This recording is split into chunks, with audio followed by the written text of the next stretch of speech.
These stories so far are mild compared to my dick, balls, and gang rape and beheading stories. Yes, and I've got all that written down. So this is all that written down to address. So like you mentioned it and we moved past it real quickly, but I was curious. So you said, and it was on one of your videos, what do you do if some powerful guy, the Hitler, portrait guy, green lights you to get your shit pushed in and beat the fuck up? If that gets greenlit, is there any way to go to that guy and be like, hey, I'm so sorry, let me give you some Snickers? Or is it like, no, once that's okayed, you're fucked. He can't go back on it or he'll look weak or complacent. Like, how's that pan out?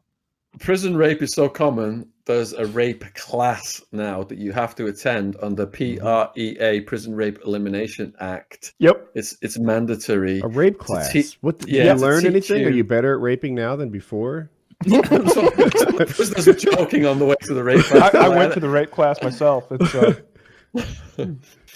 So you watch a video, and there's some guys in the day room, some predators. The young prisoners coming in are hungry. If they take food, they're in debt.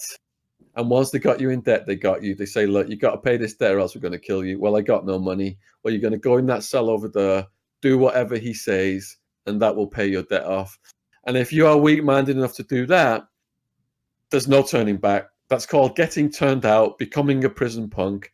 They rent you out as a prison prostitute, and you're ruined. At the lowest level in the prison is punks, snitches, and chomos. So the conclusion of the rape class was to stop rape, you have to report it. If you report anything, you're a snitch. So after we went to the rape class, a young mentally ill prisoner was gang raped, and nobody reported a single thing. Oh no! Yeah. Like he gets raped in the rape class after the class, right after, yeah. Oh, so that was just like an FU to the guards. Now, the story of Xena, who was a transgender prisoner, 6.5 foot, charismatic transgender prisoner. She seemed happy living with her boyfriend when I met her in prison. He was protecting her. But decades before, when she first came in, she was big, weightlifting, clicked up with the Aryan Brotherhood gang as a debt collector. It's blood in, blood out. These gangs use people up and they brutalize them. So I asked Xena what happened. She said the first time was a gang rape. They beat me until I was unconscious, raped me while I was unconscious, and shoved things inside my body. I said, well, what did they shove inside your body? A broomstick. I said, well, how did you know they were raping you if you were unconscious? She said, when I went to the toilet afterwards, I could tell by what came out. I said, well, what did you do after being raped? I sat in my cell waiting for the scars to go. I got moved to another yard, but the same thing happened. They beat me up, raped me, used me as a sex toy, a prostitute, a punk. There's no recourse, no one to talk to. You can't go to the guards. They'll throw you in a dungeon for months or years and say it's for your own protection. You can do absolutely nothing other than kill the perpetrators. The victim is labeled a rat, a punk, and considered less than human. I said, did you think about killing the people who did this? Yes, I did. I also thought about killing myself, and I still do sometimes. And then Xena started crying. She couldn't answer any more questions. But she came back because we were writing a blog to raise awareness of prison rape. And when she came back, I said, does this mostly happen to youngsters? Yes, it does. But it can happen to anyone. Big, bad dudes, skinny, ugly. People who aren't street smart, who don't understand the mentality of ghetto life, they get picked on the most. I said, well, how did you stop it? I took the abuse for as long as I could and I started fighting. I won most of the fights. When I stood up and told them I didn't care about living or dying, it stopped. You've got to be ruthless. Now, that is understatement. Xena hadn't told me the truth as to how she stopped this gang raping business because she didn't want to risk getting in trouble for what she'd done. Xena was studying anatomy, and the next 2 times the gang members came to rape Xena, the first member of the gang to put his hand on Xena plucked his eyeball out. Holy shit! So it was dangling from the optic nerve. And that's what I thought when I first heard that story. Holy shit, is that even possible? So I had a workout partner called Iron Man in prison, and he told me to join a dojo. He told me to join a dojo when I got out. So I did karate for almost 10 years. And they teach us in karate, it's called bird beak strike. You just go bam into the eyeball like that, and it comes out on the optic nerve. Now, Xena did that twice, 2 separate occasions. That's what I'm laughing at, by the way. They came back to rape her again, and she did it again. So what's so funny is that she plucked an eye out, and they still came back. Yeah.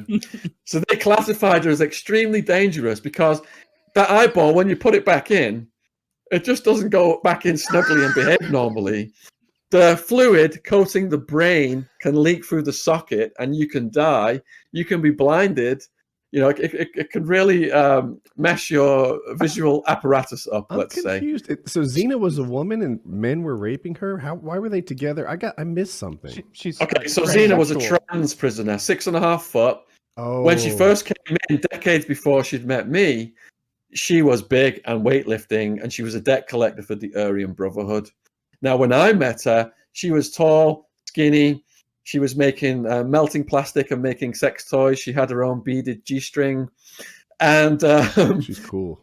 What she did was they tried to get estrogen smuggled in, and they tried to stop the other chemicals. So Xena wakes up one morning, grabs a felt tip pen, draws lines on her scrotum, drinks a cup of coffee, and without any painkiller at all, she's got the razor blade and she cuts the scrotum open. Now, the testicles are on branches called the vas deferens. So she goes into one side of the scrotum, cuts through the spermatic cord and the gristle, and she manages to cut one side off. Now, the other side must have known what was about to happen because it hid, it retracted. So now she's got her hand in her scrotum, up in her gut, searching for this other testicle. This is horrible. I love this. This red hot pain is hitting her now from cutting the first one off.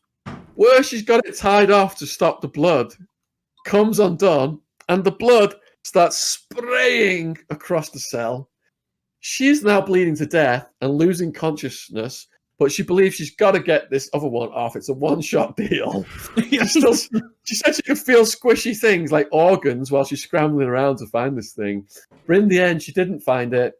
And the prison was informed. Somebody saw this, and they managed to get a helicopter to the prison just in time to get her to hospital to save her life. Now, Xena was put on suicide watch for a year. And when she got off suicide watch, she cut the other testicle off. Jesus Christ. So just when that testicle thought it was safe to slink back down into the sack, slice! This is the most hardcore individual I've ever heard of. It's so comical to me that she plucked out a rapist's eyeball with her bare hand.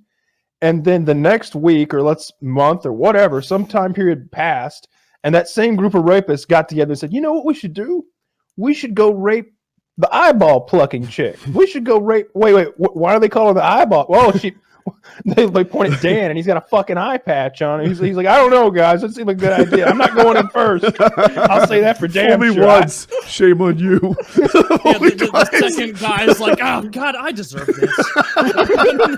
I knew what was coming. I saw her sharpening her nails. I saw her practice on round body parts with her own nuts.